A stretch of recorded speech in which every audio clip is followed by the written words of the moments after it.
Hey guys, it's Goosebumps Completionist, and today I'm bringing you a reaction video to Goosebumps Season 2. Now, Goosebumps Season 2, I mentioned after Season 1 wrapped up for the 2023 installment last year that I was going to be holding my breath to see if I'm going to say anything on Season 2. And I've been very quiet. I noticed there was some news coming out about it, but I don't want to be that channel that just floods YouTube algorithm with Season 2 news and hype and try to get my hopes up too much. So I've been waiting for the trailer to say my actual thoughts on all the rumors and what I've heard about it. And I have to say, I was actually shocked by how excited the trailer made me feel. Now, to put this into perspective, when Season 1's trailer dropped, you can go back and watch my reaction video to that. And when I watched that trailer, it was accidentally leaked way before a panel at a Comic-Con was supposed to show it. And it got taken down. And I remembered I wanted to watch it and get something out there to at least, keep it fresh in my mind. And at the time, I wasn't all that excited about Season 1 because I thought the trailer was just kind of okay. It wasn't great or anything.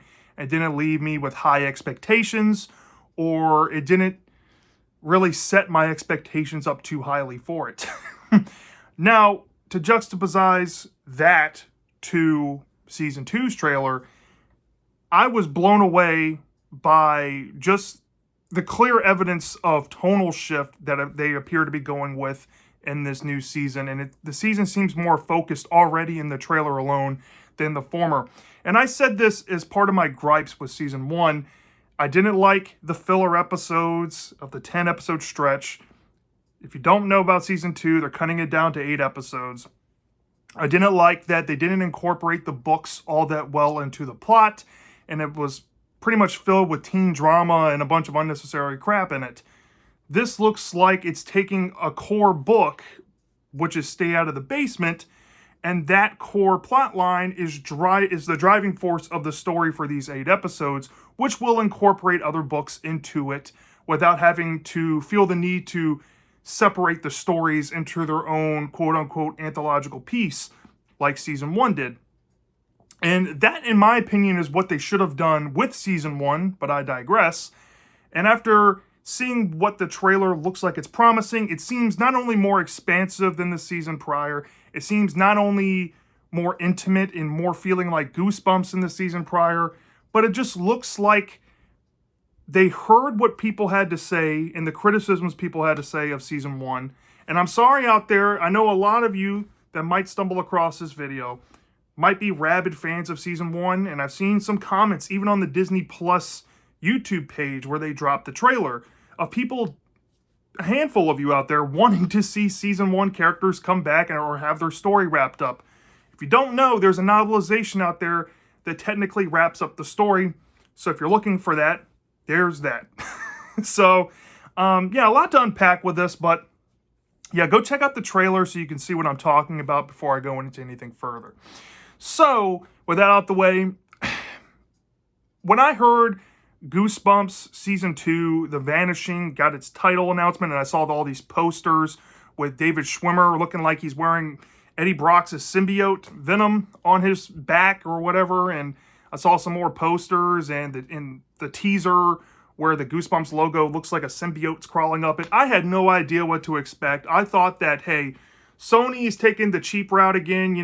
They did Jumanji with Goosebumps 2015 and Haunted Halloween. Now they're pulling into Spider-Man to put the symbiotes into Goosebumps, and I was kind of disappointed with that. But once this trailer dropped, it added a lot of context to why those things were, and I have to say, given what I saw, this honestly feels like Goosebumps to me, or something close to it. It spends a lot of focus on the father character, who's actually called Dr. Brewer, and there's even a callback reference in the trailer of him saying, "Stay out of the basement," where he obviously works and he keeps plants down there. So off the bat, that automatically plugs you into references from books that all these fans wanted to see that just weren't there in Season 1. So that tickled my heartstrings a little bit. And then I noticed the acting ensemble. They seemed a little more down to earth. It seemed like they were neater in their acting performances. The setting of the city looks like it's more compelling. And what they do with the trailer is show you all these different places in the city where this story takes place. It shows you the streets, the subways. It shows you a military bunker, so it seems. And I'll get into that further information that actually dropped at New York Comic Con today that I learned that I think is really cool to add on to this trailer reaction. But you see a bunch of different locations here, and the story already looks gripping because there's a mystery about these 4 teenagers that allegedly disappeared in a bunker in the 90s. This father, the trailer goes ahead and shows the viewers that he had some connection to one of the teens back in the 90s that disappeared. There's an evidence bag that he's given, and he notices a strange substance on it, because I guess since the case is now 30 years old, there a moratorium or whatever it's called for, research or whatever on the evidence has been lifted, so the family can reacquire the possessions. So he takes the evidence down into his lab, and he starts to kind of isolate the substance, but the substance may or may not come to life and bring plants to life, and tries to escape underneath the house. And then the trailer goes in wild different directions with it, where your mind can only kind of fill in the blanks, but obviously there seems to be chaos involving whatever this substance was from this military base that ended up on this clothing of this guy's brother.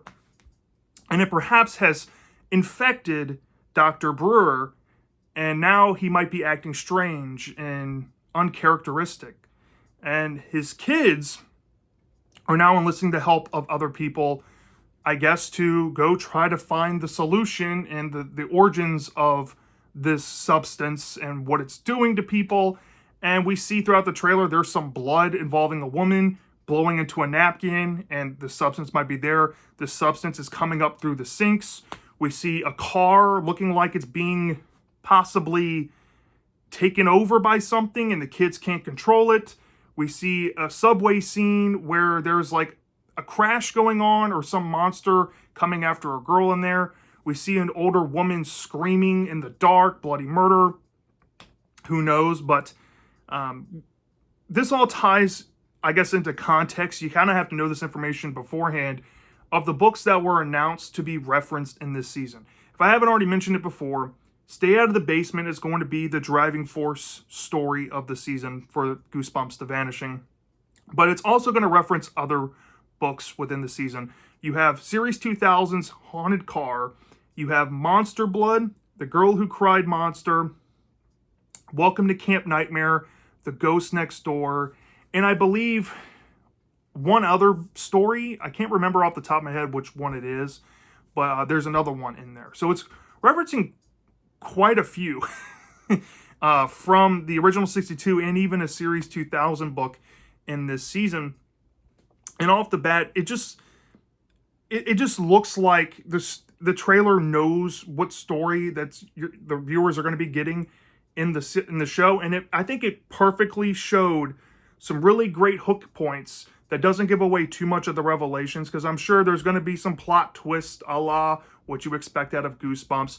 And I have faith in this season a little more than I did with the previous one, because the writer of my favorite episode from season 1 of the Go Eat Worms episode, which is honestly probably the biggest fan favorite episode from season 1 for a majority of the people who watch the show, took over head writing position for season 2, and they are actually the person who oversaw season 2 come to fruition. And I'm assuming that the person who took it over probably listened to fan criticism, or took a little bit of that to heart and realized that fans kind of want the feeling of the books more than just soft interpretations and putting Riverdale into the show. There needs to be something more than that, and just edgy humor to carry a narrative. And I think this looks incredible. I thought the CGI, which I was expecting there to be CGI. I mean, come on, it's a Sony television show. There was plenty of it last season, and it looked atrocious sometimes. I'm not trying to, bite off more than I can chew with what I saw in the trailer.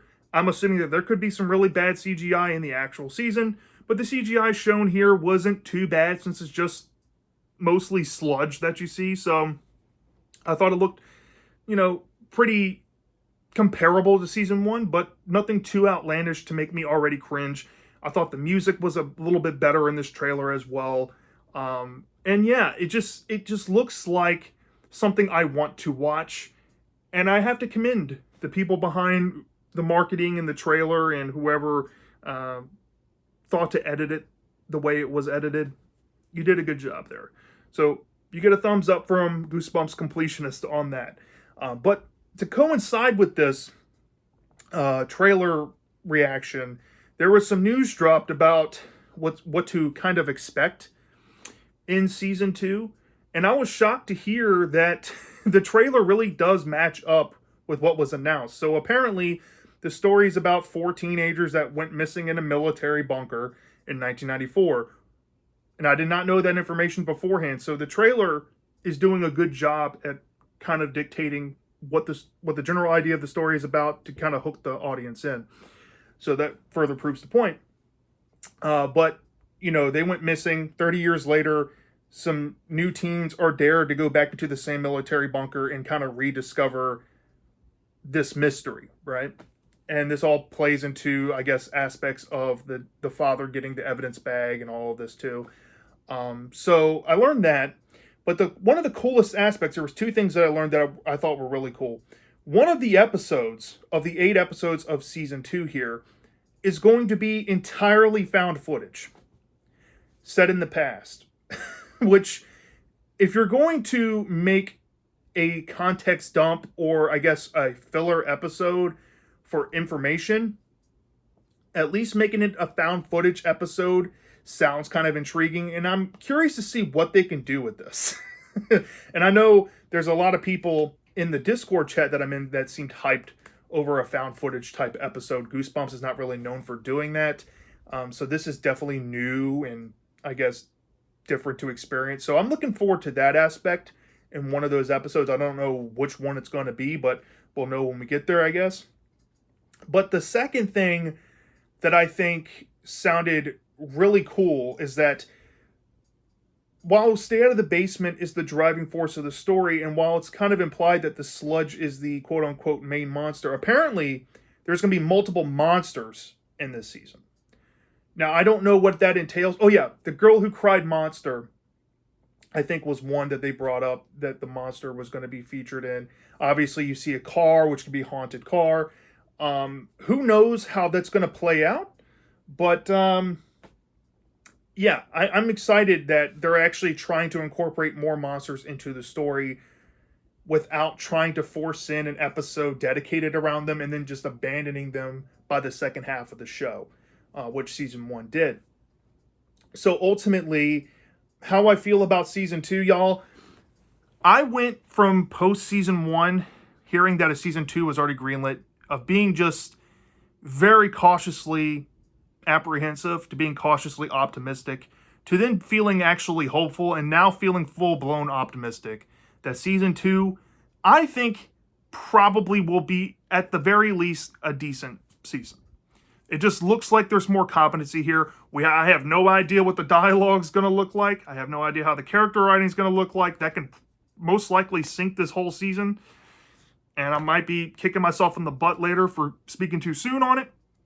But I'm fine with saying, as of now, I'm actually genuinely hyped for season 2.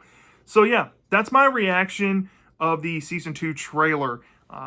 That just released today. Go watch it. I'll put a link of it down in the description and in the comment section of this video. And after you watch it, or if you've already seen it, how do you feel about this season? Do you think that it's going to be similar to how you felt about season 1? Are you excited about that? Are you looking more towards this might be looking better than season 1 did for you? Or are you just kind of in the middle and don't want to get your hopes up because you might have felt let down with season 1? Or perhaps maybe you were a season 1 fan and you think you might be a fan of this season as well. Let me know all your thoughts and your comments down in the comment section. Did you want season 1 to continue? Are you glad that they're going the American Horror Story route anthology with each season? I'm dying to know. And I'll see you next time.